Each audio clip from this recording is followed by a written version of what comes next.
Okay, comrades. Well, really, before I begin to talk about... Can you hear me? Is that all right?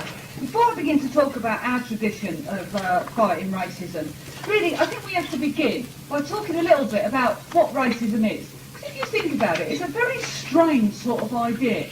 You know, this idea that certain groups of people are inferior simply because of their physical characteristics is one which to any other society, to any pre-capitalist society, would have simply appeared to have been ridiculous. I mean, if you look at ancient societies, you'll find right through all different sorts of ancient societies, black people actually becoming part of the ruling class of those societies, taking on leading roles in those societies. So, for example, if you look at the Roman Empire, you can find several examples of black Roman emperors. Now, it's not to say that in these ancient societies there weren't dominant groups who looked down on other groups, but the way they looked down on them didn't involve physical characteristics, it didn't involve skin colour. Actually, they talked about things like language, like having a certain cultural level, all these sorts of things. They didn't say that because of inherited physical characteristics, somehow certain groups of people were naturally inferior. That is an idea which you see growing up with capitalism and you don't see before capitalism. Now, something else grew up at the same time as you begin to see this idea of racism developing, which is very, very important because it's very closely linked to racism, and that's the idea of a nation. You know, the idea that because we're all British or French or whatever, we all have something in common. Somehow all British people are the same. This sort of idea. Again, something which you find developing as nation states develop.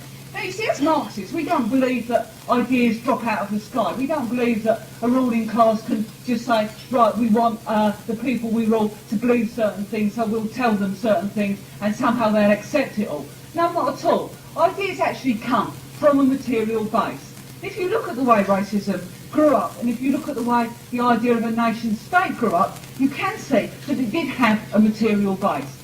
In particular, if you talk about the idea of nationality, you can see that actually the growth of the nation state was tremendously important for capitalism, especially for imperialism, especially once the big capitalist powers started to go abroad and oppress and exploit people in other parts of the world. Because really, then the capitalists did rely very, very heavily on the nation state to provide armies, to provide a civil service, to build roads, to take produce from one end of a country to another. All these things actually involve the nation state backing up capitalists. So really you can see there really the material roots of this idea of the nation state, very, very closely tied to the idea of racism. Because of course if you believe that somehow all British people have something in common and all British people are superior to the rest of the world, then it becomes so easy to cut out everyone else, to say everyone else in the world is inferior because they were born in a different part of the world or whatever. Now, you see, really, that whole ideology grew up really as capitalism developed, really took off at the time of imperialism, when the more advanced capitalist countries were going and exploiting the rest of the world. But it then became very, very useful in a different way. It became very useful when capitalism reached the stage where it needed mass immigration from different parts of the world to come back into the most advanced countries. So when you begin to see mass immigration growing up, you find the ruling class actually using the idea of racism to say that immigrants are the problem. Now this isn't something recent, you know, it's not something which just happened after the Second World War. You can trace it right back to, for example, Irish immigration in the last century, Jewish immigration in the last century. You can see the same sort of ideology being used. So really what I'm saying is the ruling class fosters racism because it serves their own ends. And really you see, as you begin to see this idea gathering pace, then you can also see it very, very much being reflected in material circumstances. So, you know, you have in Britain today, for example, racist ideas held by a tremendous number of people. You can also see this being reflected in material circumstances as well. It's not just ideas. Racism doesn't just function at the level of ideas. It also does affect the way black people in Britain are treated, the way that they live. So, just taking a few simple figures. If you look at jobs, black men are twice as likely to be unskilled as white men. If you look at houses, black people are twice as likely to live in houses that don't have bathrooms as white people. So you can see, it's not just ideas. It actually is also about material reality. It's also about how people live. Now, having said that, that sounds all very gloomy. That capitalism from its earliest days could create this ideology, could convince large numbers of people, large numbers of British people, for example, that black people were inferior. And really, we have to say, is there anything that can be done about this? Or is it just something which is so deeply rooted within capitalism that we just have to accept it, have to argue against it, that really these ideas will always exist?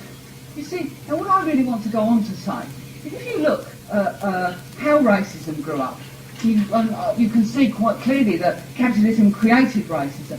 At the same time as that was happening, capitalism also was creating something else. It was also creating the only force in society which really could begin to take on racism, really could begin to fight racism. It was actually creating a proletariat, creating a working class who had a material interest in fighting racism, in whose interest it was to unite the working class, whether they were black or white, Jewish or Irish, whatever. And really you can see that right from the very beginnings of working class struggle. It's not something which just happens occasionally. It's something that if you look at the history of working class struggle right across the world, you can see a pattern emerging. And that pattern is when you begin to see workers fighting back, workers struggling, they do begin to take on the ideas of racism. You can take this right back to the earliest artisan struggles, really, at the beginning of the 18th century. You can really date it back to the time of the French Revolution. But if you look at the Paris masses, who moved to overthrow the king, who moved into the French Revolution, you can begin to see that they began to take up the questions of slavery. They began to argue against slavery. Of course, at the same time, in the French colonies, there was the biggest slavery revolt ever seen in history, the only successful slave revolt ever seen in history, in Saint Domingo. But that was actually reflected back in Paris. The Paris working classes actually took up these arguments. You could see it actually being reflected in England as well at this time. You could see the most radical wings of the artisans movement in Britain actually beginning to take up the question of slavery, actually beginning to argue against slavery. You can see it later on with the Chartists, the way they took on the question of Ireland, the way they took on the question of Britain's role in Ireland, and argued about the need to get Irish immigrants in Britain involved in the struggle. You can see it later on with the First International. They took up these sorts of questions. You can see it through what's called the New Unionism, when there was a great upsurge in Britain to try to unionise unskilled workers. And you can see how important it was to try to appeal to Jewish workers in particular, to get them into unions. And you can see it right through this century. So really, you see, that's built into the capitalist dynamic. It's the idea of racism, because the ruling class needs racism in order to be able to exploit its workers. But also, very much built into the dynamic is that once workers begin to struggle, there is a tendency for them to begin to take on the questions of racism.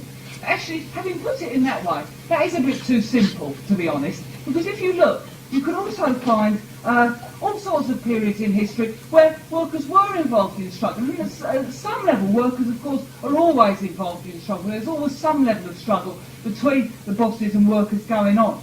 There isn't always a fight against racism.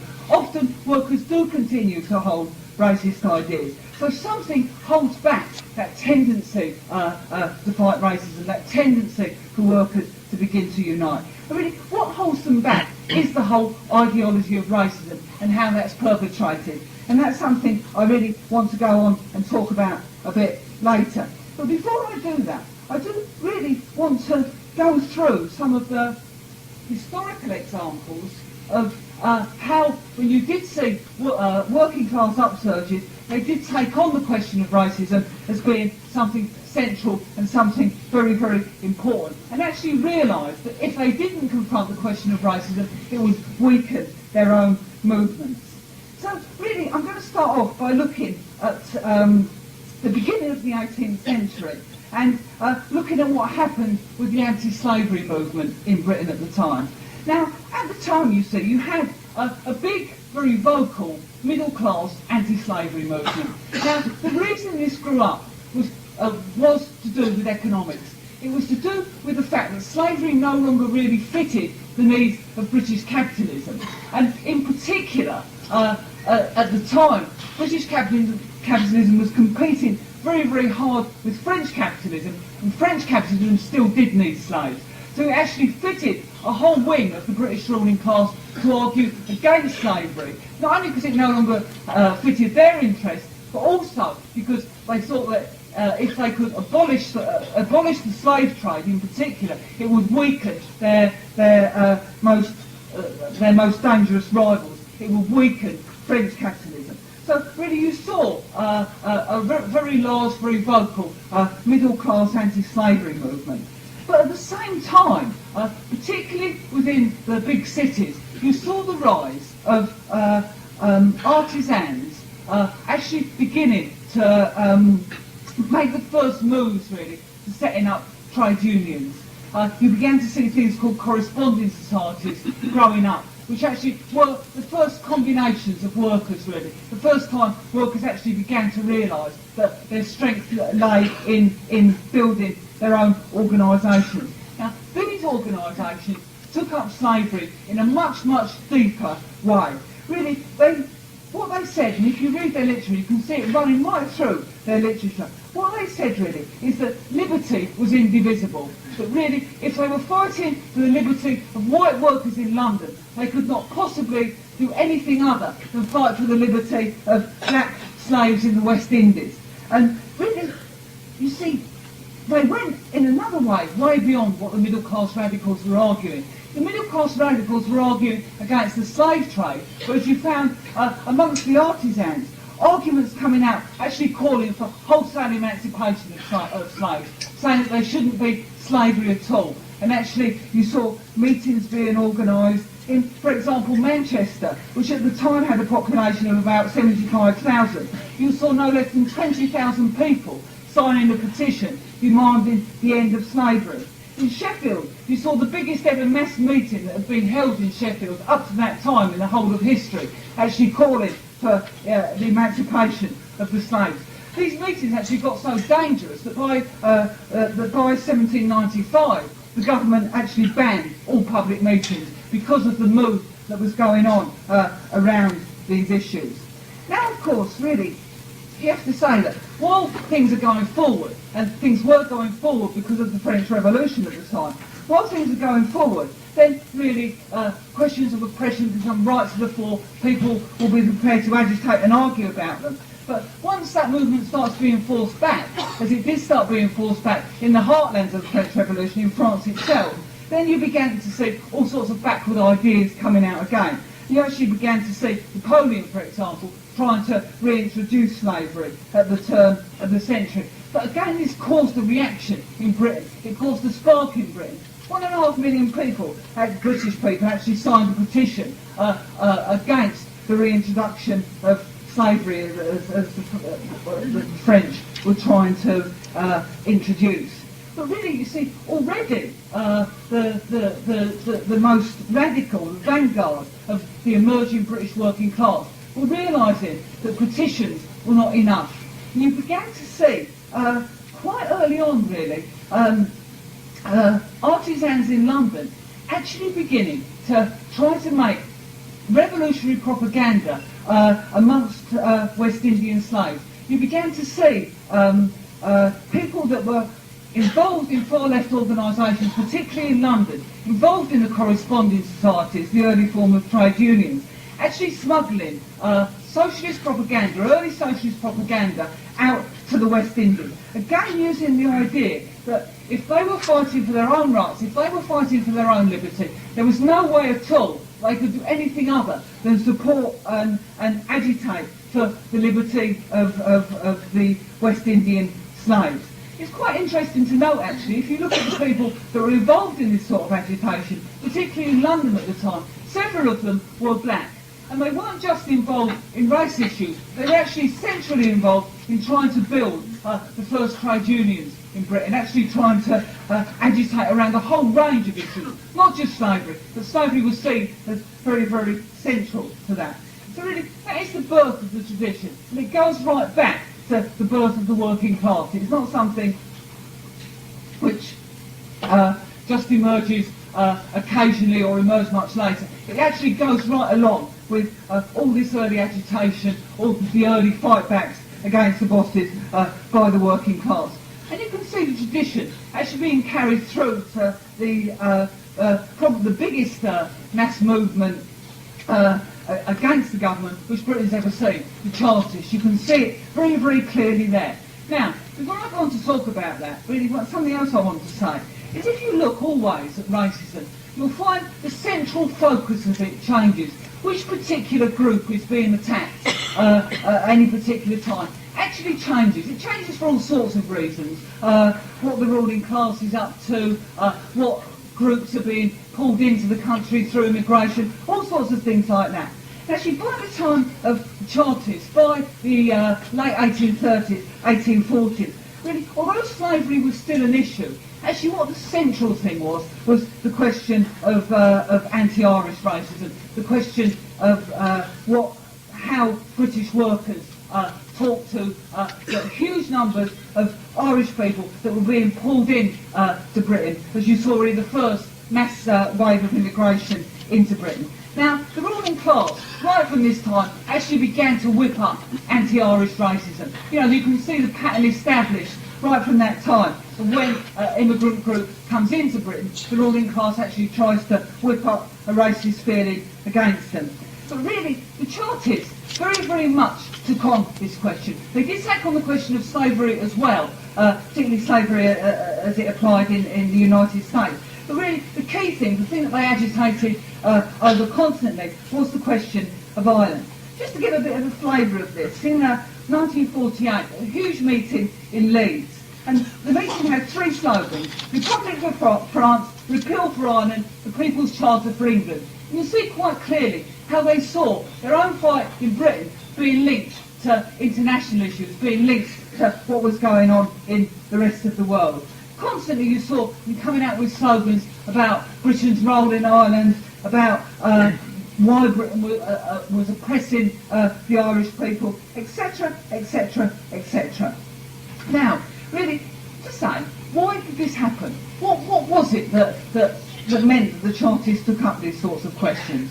Well, the first thing was, you see, really, because of the scale of Irish immigration and because the ruling class was trying very hard to whip up anti-Irish racism, anyone seriously trying to build a strong working class movement in Britain just could not afford to ignore the Irish question.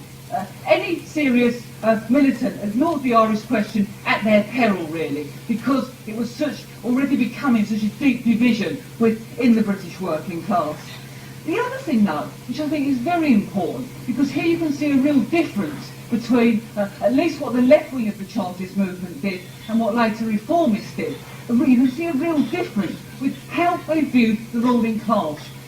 The Chartists, particularly their left wing, so hated the ruling class. That hatred was so deeply embedded in them that really they would attack the ruling class in all their works, whatever they were doing, wherever in the world, because they realised very, very much that the working class, that the ruling class that was oppressing them in Britain was the same ruling class that was going on imperialist adventures around the world, that was oppressing the Irish, etc., etc., etc.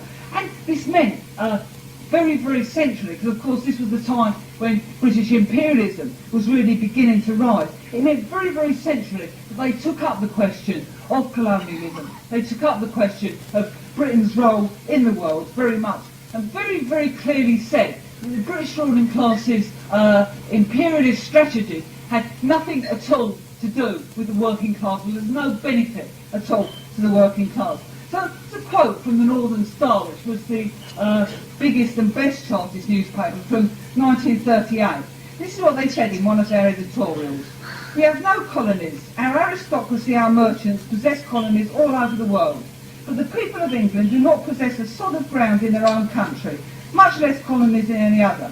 What are called our colonies belong to our enemies, our oppressors, to our enslavers. You can see quite clearly, really, that they saw no common interest between the ruling class and the ruling class's colonial imperialist policy and and what they were doing. They really saw the ruling class as an implacable enemy, not someone that they had any common interest at all. Now you see this view of this deep hatred of the ruling class, which the most radical of the Chartists held, actually meant that the anti-racist tradition was very, very strong within Chartism. You can see this actually probably best by looking at the London Chartists. Really, one of the most important leaders of the London Chartists was actually a black man, a man called William Coffey. And really, he was so prominent within the London Chartists that the Times at the time always referred to the Chartists as the black man and his party. You know, that's how important William Coffey was to the London Chartists. And really, you see, the role that he played in the London Chartists can't be overestimated. I can't stress it too much, because you must remember, at the time, William Coffey was speaking at meetings all over the country, organising, agitating. And this was at a time when the ruling class was pumping the idea to the working class that black people were subhuman. You know, no messing about at all. Black people were subhuman. They were inferior. They were different. And yet, the vanguard of the British working class, at least in London, were prepared to be led by a black man, which just shows how, when the working class is struggling, how you can begin to undercut all those sorts of racist ideas. And of course, constantly you saw the bourgeois press trying to whip up an anti-racist backlash against Coffey. In 1948, the Times wrote, Coffey is half a nigger. Some of the others, that's the London Chartists, Irishmen. We doubt there are half a dozen Englishmen amongst the whole lot of them. And actually, that was their attitude towards the thing. Because the London Chartists were taking the question of Ireland so seriously, because black people were playing such a prominent role, actually, well, the Times, in a sense, was completely confused about it. You know, how could people that they'd tried to win to the idea that they were British, try to win to the idea of the nation, etc., possibly follow those people? But because of the level of the struggle, then, in fact, they did. Now, you see, another thing that's worth stressing here is when you look back into history, I think, you can have a bit of a rosy view of it. Things were easier then. But it should be said that really, at this time, anti-Irish feeling amongst the working class actually ran tremendously high, mainly because there was such competition for jobs. And actually Irish people were already being brought into Britain to be used as scabs. And really, it was not at all easy for the radical Chartists to take that on. It wasn't something that they just said and everyone accepted it. It was something which they had to constantly argue and agitate and fight about. But they were prepared constantly to take on the backward ideas, to really organise the meetings, to put out the propaganda, etc. Now, that tradition of fighting against backward ideas within the working class is actually something which later became the hallmark of revolutionary socialism. It was at the time, but actually it wasn't, because the reformist tradition hadn't grown up so much, which I'll talk about a bit in a minute. Really, it wasn't so clear at the time of the Chartists. But you see, once the reformist tradition did begin to grow, then you began to see, actually, all sorts of leaders of the working class movement actually accepted that they had some sort of common interest with the ruling class. And that actually made it more difficult, but even more important, for revolutionary socialists to actually follow on from that tradition of the radicals and the Chartists and begin to take on the question of anti-racism and begin to always put the unity of the working class right at the forefront. So really, 20 years after the demise of the Chartists, you can see the First International actually constantly, when talking about Britain, constantly identifying the split between British workers and Irish workers as being a real source of weakness in the British working class, and constantly trying to overcome it. I mean, Marx himself said, every one of the working class movements in England is crippled by the disunion with the Irish, who are a very important section of the working class in Britain. And he was quite right. You know, it was something which constantly did weaken the British working class movement. And you see, really, as the tradition of reformism began to grow, as British capitalism stabilised, there was something of a boom, and you began to see the beginnings of a trade union bureaucracy. You began to see a reformist tradition growing up in Britain. As that began to grow, really, it was only revolutionaries often that were prepared to stand up and argue against racism. And you can see this really if you look by the time of the 1890s. And you can contrast, you know, what people like Ben Tillett, actually in a lot of ways, a very good union leader, and people like Eleanor Marx were doing. Because on the one hand you had, at this time I should say, you had a large wave of Jewish immigration into Britain, basically people trying to escape from the pogroms in Eastern Europe. And you had Ben Tillett saying to these Jewish immigrants, you're our brothers and we will do our duty by you, but we wish you hadn't come. You know, that was his attitude to the immigrants, that they were really a problem. Eleanor Marx's attitude was really completely different. Eleanor Marx's attitude was that what you had to do was agitate amongst the Jewish immigrants and try to pull them into trade unions, try to pull them into the working class.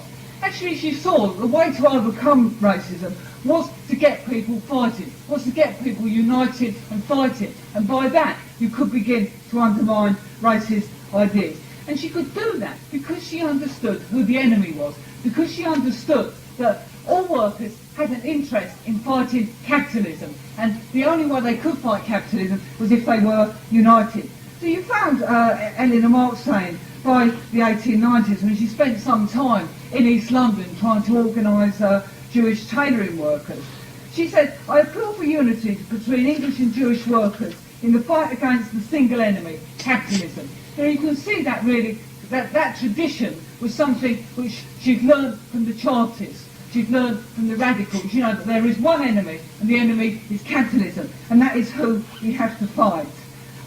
Now, you see, really you can go on right through the rest of that century, right through this century, and see the same sort of pattern re-emerging. But really, one of the things that's essential to stress, I think, is if you look, every time revolutionaries, socialists have tried to confront racism, the important thing which they've all had to grapple with and grasp is you can't do it as an individual issue. You actually have to do it as part of the whole working class fight.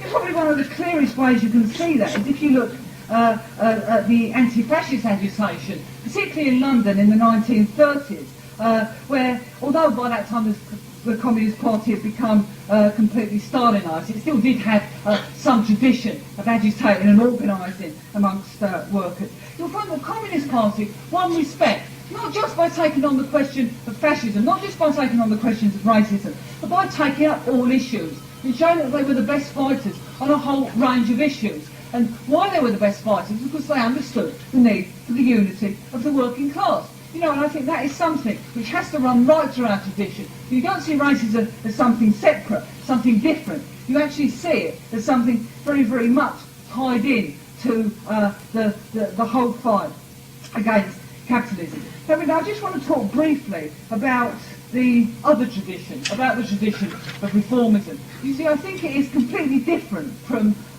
the tradition which I've been describing, this tradition which sees capitalism as the enemy, and anyone that's been oppressed by capitalism, and anyone that will fight capitalism as being someone that's on your side.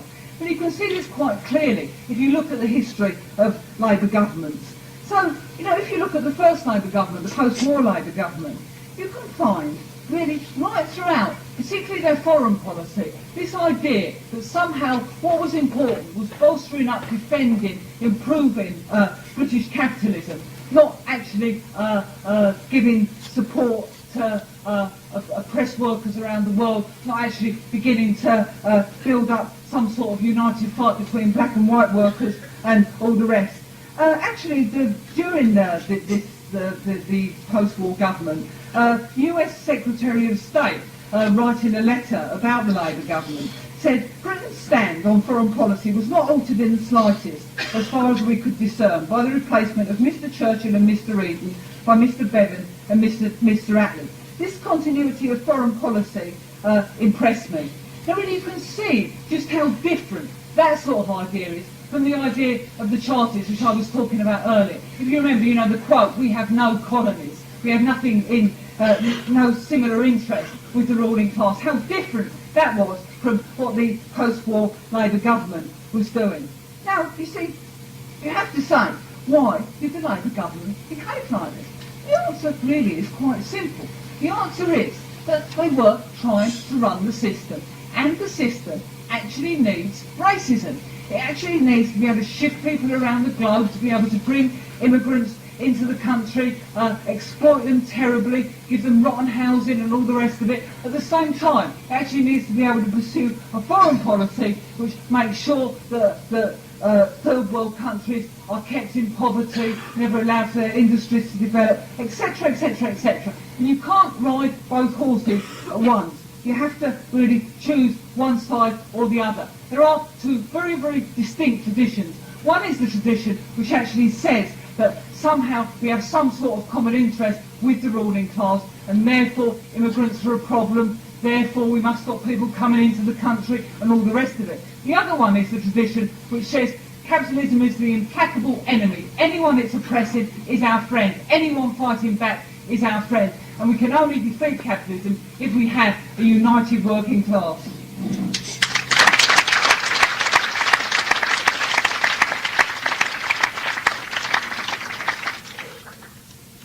Right, if comrades can stick up their hands, so I know who wants to speak.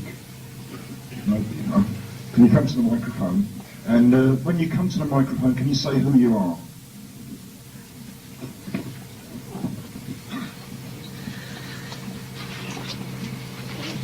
Adrian Simpson Hull. I'd like to talk a bit about sort of the institutionalised racism which is sort of in society today.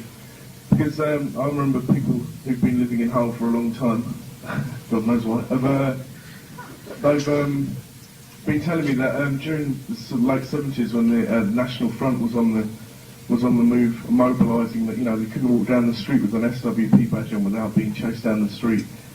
Whereas now, I remember last year we had there was an anti-fascist sort of action demonstration against the BNP sort of Yorkshire rally which was held in Hull, and we all sort of waited around there. Suddenly about 8,000 Union Jacks came storming around the corner and about 40 people. Because they like to carry around a lot of flags with them. And it's just, I think that just goes to show how much the extreme right, the fascist movement in Britain has really sort of declined since the Tory government has come into power. However, with the return of a Labour Party getting into power, you see the need that an A&L might need to be built again, because it's easy for somebody to stand up and say scapegoat people. So I think an A&L will have to be built again. And also, could you say something about somebody who had direct experience of it, the Virage Mendes campaign, and its pitfalls, and also a bit about their tradition of fighting racism, which is black nationalism.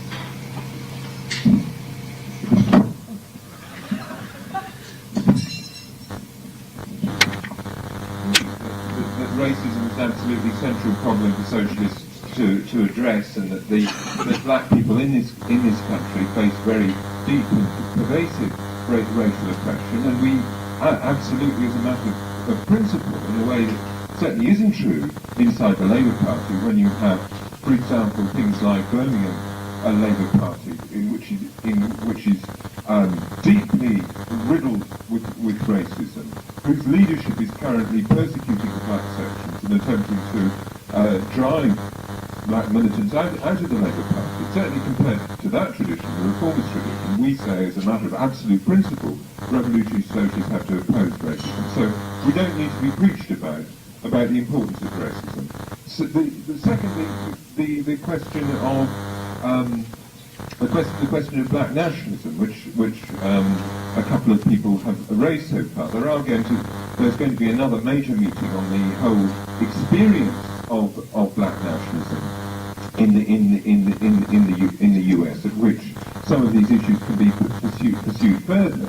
But frankly, I'm extremely shocked to hear someone who presumably regards himself as a socialist referring to Marcus Garvey, because what Marcus Garvey stood for was essentially a capitalist strategy of building up a black capitalist class in the US on the basis of black exclusivism.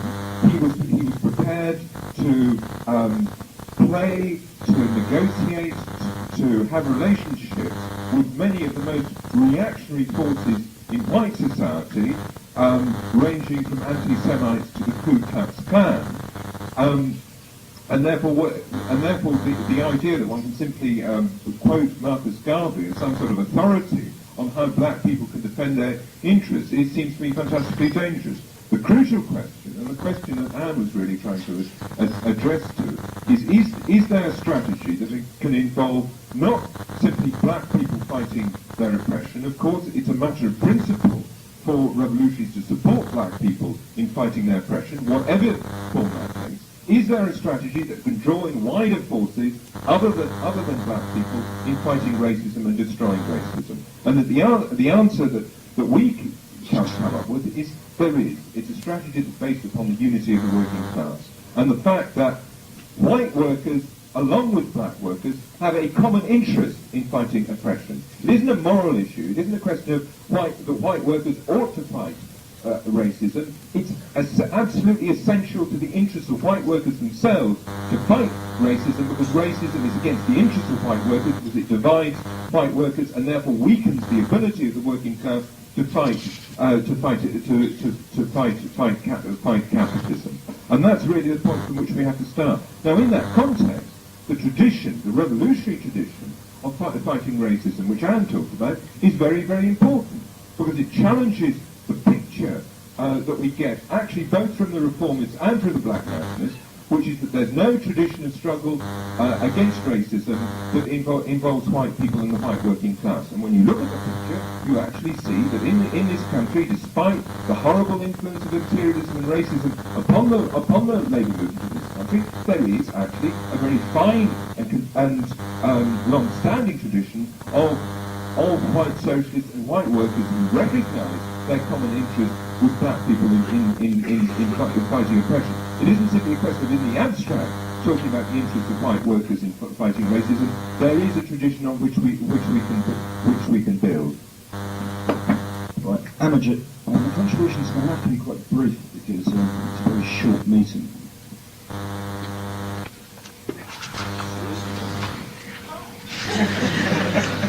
It's hard to follow that, isn't it, really? I mean, Alex has said everything I want to say, maybe I should sit down. I do want to take up this point about black women. Now, I think, yes, of course, people are oppressed, women have been kept out of, if you like, history. Working class have been kept out of history. I mean, that isn't the sort of history that we're taught at all. And that is why it's important to have meetings. I just think if you continue to divide off people much, much further, you can have someone who's Irish, a black woman who's disabled. I mean, how badly do you have to be oppressed before you actually, start uniting somewhere along the line? I mean, the sort of arguments that I come across from people at work, people who see racism, fighting racism as a priority, is precisely that you shouldn't join a white union like NALDO, because actually, look at them, they've got fascists within NALDO and so forth. What I have to actually argue is, look, the problem of racism is not just my problem, it's white workers' problem. I have to actually educate white workers, and I have to actually argue how it's divisive and so forth. I mean, I think you can talk about who benefits and when the white workers rise and fight. I think we as revolutionaries have to be there, and I think what Anne's talked about the black revolutionaries, you know, that sort of tradition we have to maintain. This Barrage Mendes campaign is the anti-deportation campaign, I think. And I think it's been going for a number of years, I think it must be now, that it's not been able to link in with any of the trade unions. And I think they've been trying to put him into hiding and all sorts. I mean, there's the sort of problem that people do face because of the powers of the state and so forth. And I think that at the end of the day, we have to somewhere argue for the unity of our class, that is, as men and women and black and white. Julie Wilson.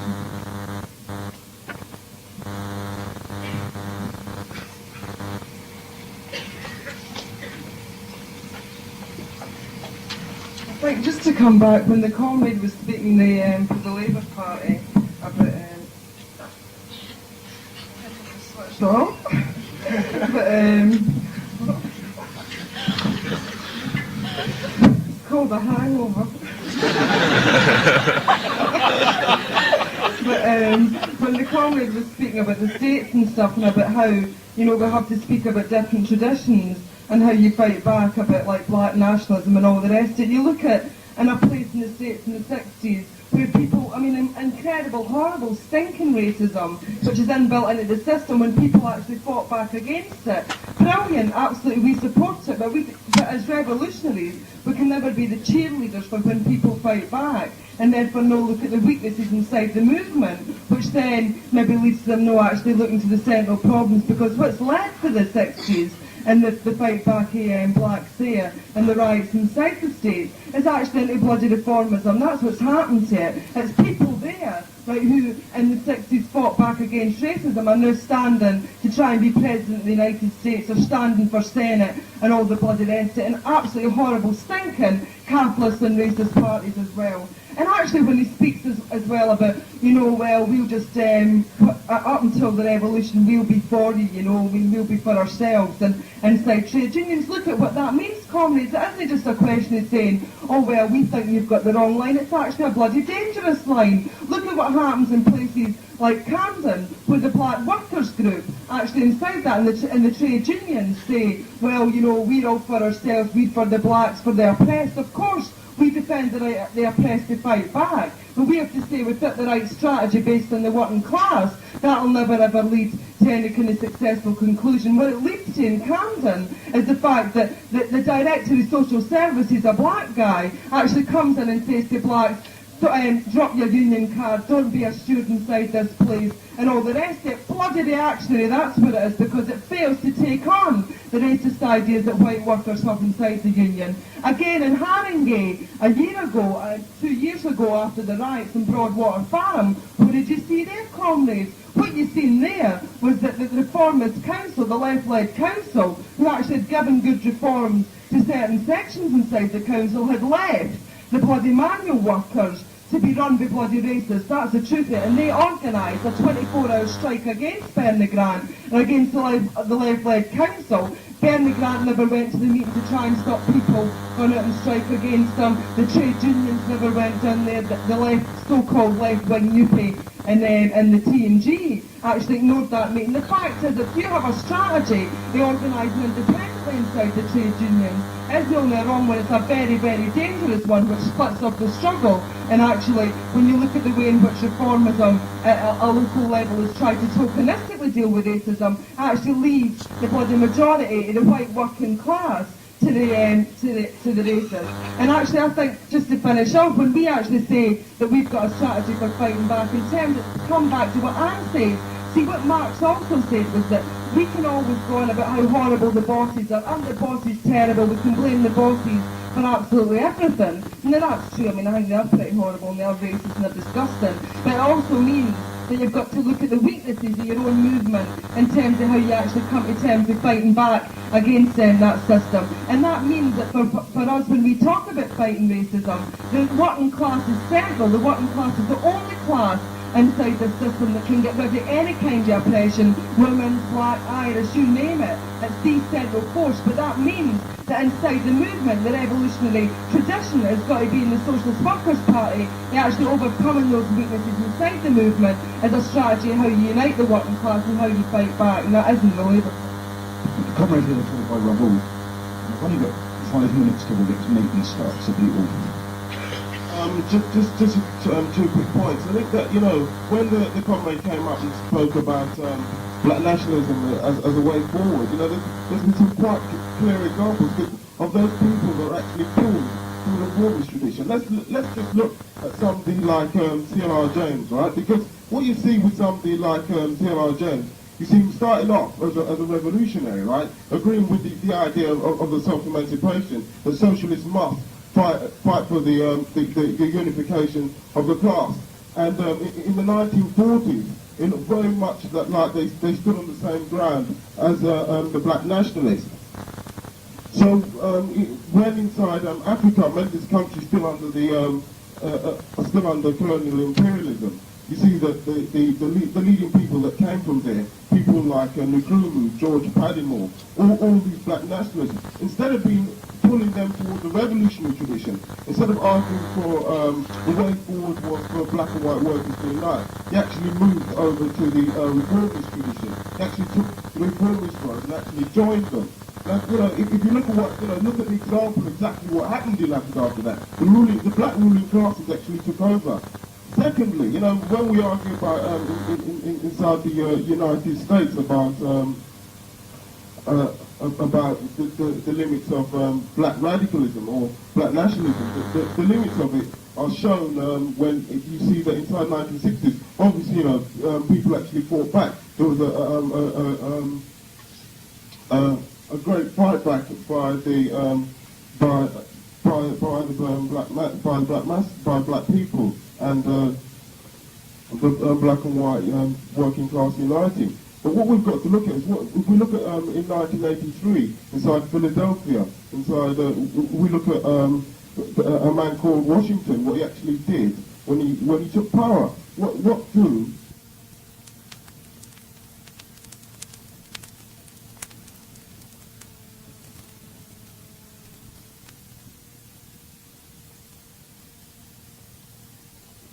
In the 1960s, you actually think there was a link between the black nationalists and the revolutionary tradition. If you don't look for the separation, you get the boom, really. Because the logic of it is that they have to smash any kind of resistance against racism, any kind of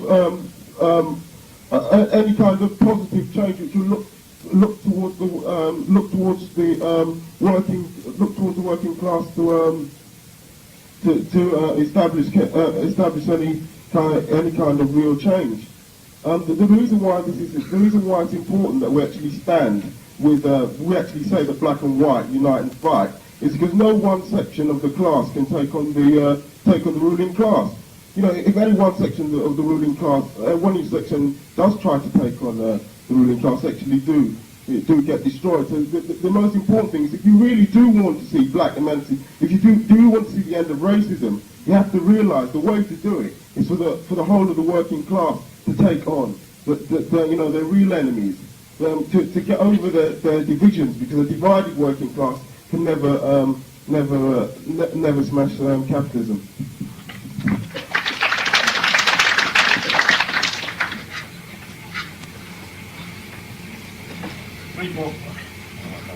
Alright, that's better. 3 points, and I'll keep myself to Britain rather than talking about America.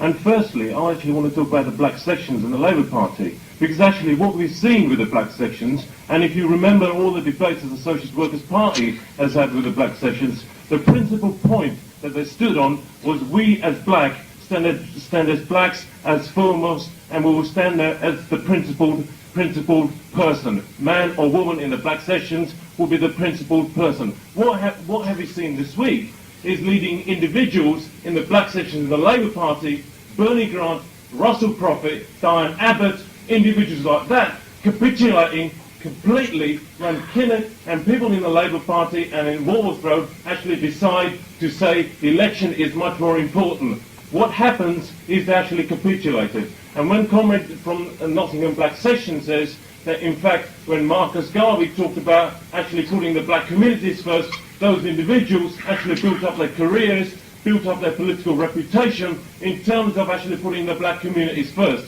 When you actually see the most difficult hurdle come, when you actually see an attack being placed upon someone in the black sections like Sharon Atkins, what do they say? Keep quiet because the election is the most important thing. I'll give you another example in terms of Russell Prophet, because what happened in Lewisham East, which is in fact the constituency of Russell Prophet, was the meeting took place on Tuesday in Birmingham. On Thursday in Russell Prophet's ward in a by-election, the Labour Party actually came third in the by-election ward. And that was after 15 years of keeping power. STP came first, the Tories came second, and the Labour Party came third. The pressure upon him in the local party was to actually say, we don't want to lose more votes, we don't want the blacks to actually, the black issue to actually come to the forefront in terms of Lewisham. That's the first thing. The second thing is the question of actually deportation campaigns.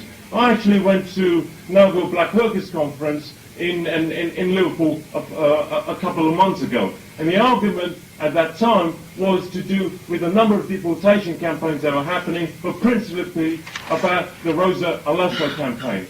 And at that time, a number of individuals in the SWP were asking that, in fact, in order to take up these deportation campaigns, what you actually have to look at is how you can raise the campaign from the bottom, because there was a vast amount of support in terms of NALGO, in terms of the union, what was happening at the bottom, in terms of deportation campaigns, but how was it that you're actually going to take the NALGO bureaucracy on? The problem was that the NALGO black workers, what they said was, well, the most important thing for us at the moment was actually try and negotiate with the NALGO bureaucracy to ensure that we could actually have the funds, the resources, so that we could actually take that campaign on. And when you think of the rotten deals that the NALGO bureaucracy, in terms of what happened in Lewisham, what's happening in terms of Islington, in terms of all the councils where they actually have not given any official backing to any form of struggle, what you've actually seen is that those individuals, because principally they actually look towards some sort of gain within the bureaucracy,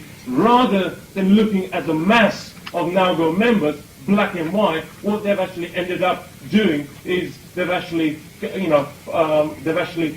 put themselves back. Because if someone talks about Camden in terms of actually a black manager, if you look at all the home helps, the majority of home helps are in fact black in NALGO. They are black women.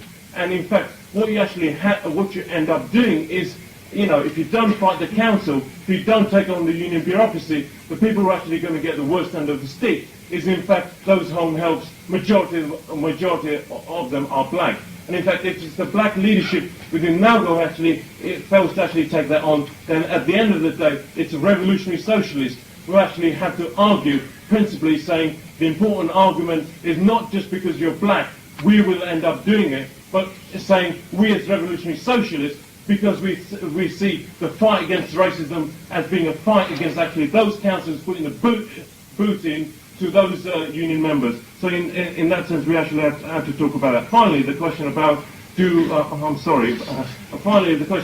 white workers benefit from from black oppression? No way, because if you're on a picket line and if someone actually brings out racist arguments, then at the end of the day, when that picket line goes down the pan, what you actually find is that racism takes a hold much more. And if those racist arguments are actually fought for, and actually white workers actually see the unity of black and white, then in fact those arguments about racism, taking hold are much less.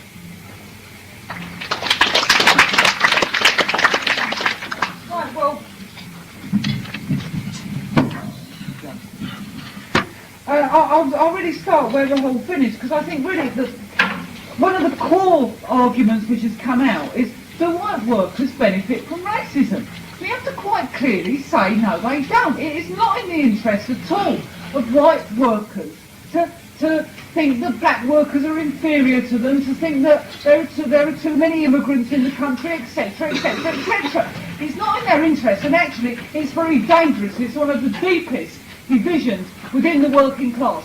How does the ruling class roll? how does it manage to sustain its rule over the mass of people? It manages to do so by creating divisions in the class. One of the deepest, most horrible of those divisions is racism. Because what does it do? It means that instead of identifying the real enemy, instead of identifying the ruling class as the enemy, people see another section of the working class as the enemy. And that means that they can't fight who the real enemy is. And that is why it's been so important for every revolutionary tradition to try to unite the class. But not to try to unite the class on a moralistic basis, not to say we should all be nice to black people, as you often find people in the Labour Party, for example, do. No, it's saying we face the same enemy, and we can only fight the enemy if we have maximum unity. And you can see that running through what the SWP do. And if we look back to what we did around the anti-Nazi League, we didn't just say, fascism's nasty, right, we'd all go out on the streets and smash it because it's a horrible thing. No, we said, what it's doing is it's meaning, instead of people identifying the ruling class as the enemy, instead of them taking on fights about unemployment, fights about wages, etc., etc., they're identifying black people as the enemy. If this happens, it means the working class will be completely unable to fight. So in our propaganda around the anti-Nazi League, we constantly actually pointed to who the real enemy is. We constantly said the enemy is the profit system, the enemy isn't black people. And that is our tradition. And that is something which neither black nationalists nor reformists can take up. They can't take it up because the reformists on the one hand are trying to run the system. Black nationalists are saying that they can do it on their own. In fact, nobody can do it on their own, as people have said. The only way that we can take on and defeat the ruling class is if we have a united working class. And that is why questions of racism are so important. And that is why it's important that we argue and agitate constantly against racism. But the way we do it is actually by not just taking up the issue of racism, but by taking up all sorts of other issues as well, so we can begin to show in practice that people's interests are with the other people of their own class, whether they're women or men, whether they're black or white, whether they're skilled and unskilled. And the real enemy is the bosses.